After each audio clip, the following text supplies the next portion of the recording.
C'est un projet donc entre des filles de l'Université d'Angers et des filles du Centre socio-culturel Jean Vilar. Et l'idée, ça a été de pouvoir créer une pièce de théâtre. Ça raconte l'histoire des filles du Bon Pasteur, qui ont été enfermées dans les Bons Pasteurs au 19e et jusqu'au milieu du 20e siècle, en fait, en France. Tout le travail artistique de création, ça a été tout le temps un va-et-vient. Voilà, entre ces histoires, ces archives, voilà, qu'on a pu rencontrer aussi de près, et finalement de la création. Voilà, comment je réponds moi aujourd'hui à Aurore Solène Milouda, comment on répond nous à Marie-Christine et ses consoeurs à l'époque. Voilà, comment leur portrait vient résonner avec le mien. C'était une belle aventure parce que j'ai pu m'exprimer, les femmes ont pu s'exprimer. Et le Bon Pasteur, c'est quelque chose que je connaissais pas avant, qu'elles ont été enfermées, qu'elles ont été maltraitées et qu'elles ont été enfermées sur de bases de témoignages.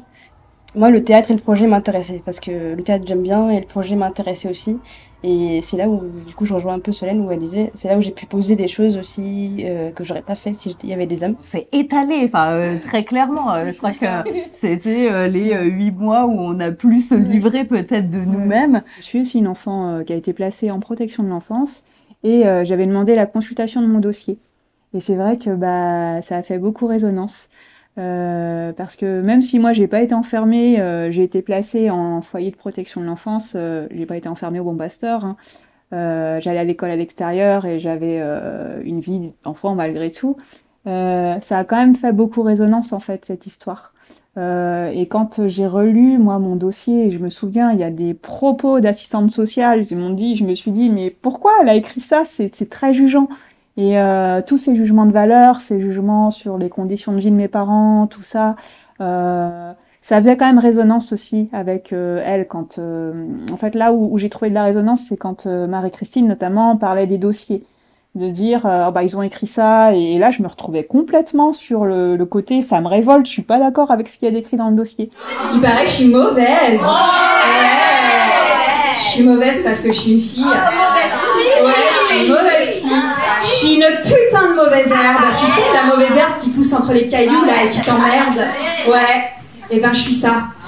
Quand on a rencontré les anciennes, les survivantes, en fait, on les appelle nous aussi de plein de manières différentes. C'est souvent dit les femmes. Et on était déjà chargés de l'histoire, des archives. On avait déjà beaucoup travaillé sur l'émotion. Moi, j'ai le souvenir que c'est venu mettre des visages, des identités matérielles finalement sur ce qu'on avait pu lire, voilà, voir, entendre jusqu'alors. Ça a été en effet, comme le dit Milouda, beaucoup de détails qui ont fait que rajouter en fait de la colère, de l'empathie évidemment, mais moi le souvenir que j'ai de cette rencontre avec les anciennes et nous jeunes filles des années 2020, c'est aussi un moment où nous-mêmes on s'est livrés.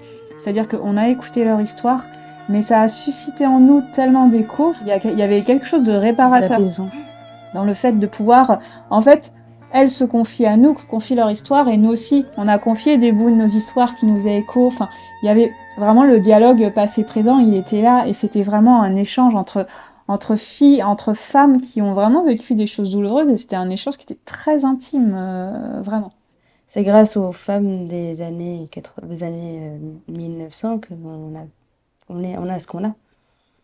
Le droit à l'avortement et plein d'autres. C'est maintenant qu'ils ont la parole. Jamais, depuis il y a quelques années, seulement qu'on commence seulement à parler. Mais moi, il y avait 50 ans, je n'avais pas le droit de parler, je ne pouvais rien dire, je n'avais pas le droit. Aujourd'hui, je suis content de pouvoir parler. On a eu un très bon accueil, on a eu des salles combles systématiquement. Puis très bon retour. On avait peur, c'est ce que j'ai dit tout à l'heure, de pas être à la hauteur. On a ces anciennes qui nous disent merci au sortir de la scène. Donc ça, déjà, on se dit ok, on a fait le taf. Mes amis sont venus voir, du coup, et ils étaient très touchés. Ils avaient limite pleuré un peu. Ils étaient touchés à ce point. Ils ont dit oui, mais c'est poignant, ça apprend. En fait, il y a des moments drôles et des moments plus lourd et à apprendre, mais en général ça leur a plu et ils ont découvert en fait ça parce qu'ils connaissaient pas. autant, il y a d'autres manières d'enfermer les gens que de Oui. les enfermer physiquement. On reste dans des carcans de femmes. On est trop jolie pour être compétente, on n'est pas assez pour, etc. Enfin, bien sûr qu'il y a encore des combats à mener. On est les héritières simplement du genre féminin.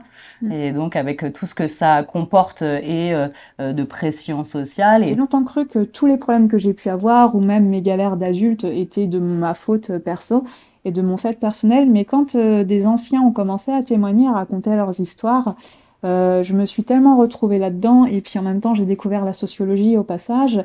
Et ça a fait tilt et je me suis dit, en fait non, c'est pas juste mon histoire individuelle, on est des milliers à avoir la même histoire, ça oui, et je l'ai conscientisé il y a pas si longtemps que ça. On s'est dit pour toutes que nous, à cette époque-là, on aurait toutes été enfermées. Ouais.